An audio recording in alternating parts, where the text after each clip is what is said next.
What is happening in Syria today, it's very, very clear. It is a betrayal of a people who stood in the front line against ISIS, a betrayal of the very values the world claims to defend, and a betrayal that will not only destroy the Kurdish cities, but it will come to Europe. It threatens the security of Europe, Britain once again.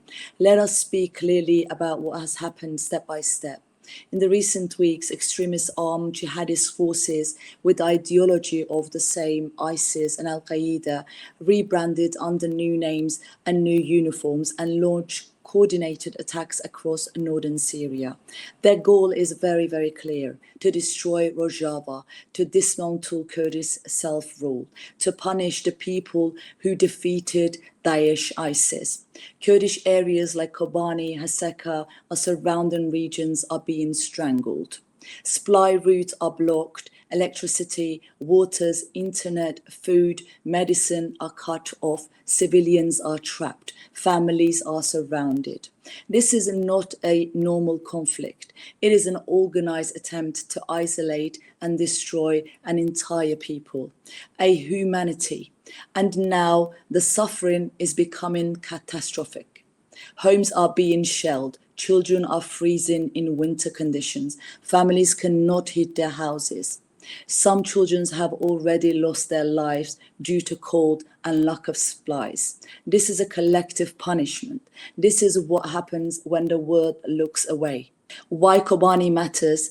Kobani is a symbol. In 2015 and 2014 and 15, Kobani was the place where ISIS was stopped, was crushed. Kurds fought street by street, house by house. Thousands of sacrificed their lives, not only to protect the Kurds, but to protect the world, to protect Europe, to protect Britain. If Kobani had fallen, ISIS would have expanded further and Europe would have paid the price. And the Kurds saved your cities, Kurds saved your lives, Kurds stopped terror from spreading to your streets. And today, that same city is under siege again. The same extremist mentality has returned. They are just wearing different uniforms. So ISIS is returning. So we have a direct message to the United Kingdom. And now I speak directly to Britain. Britain knows what ISIS is. Britain remembers ISIS from Manchester. Britain remembers ISIS from London. Britain was part of the coalition. Britain benefited from Kurdish sacrifice.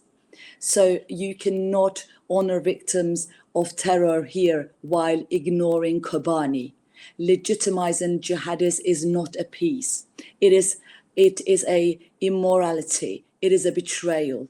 Uniforms do not erase ideologies. Terrorism in uniform are still terrorists.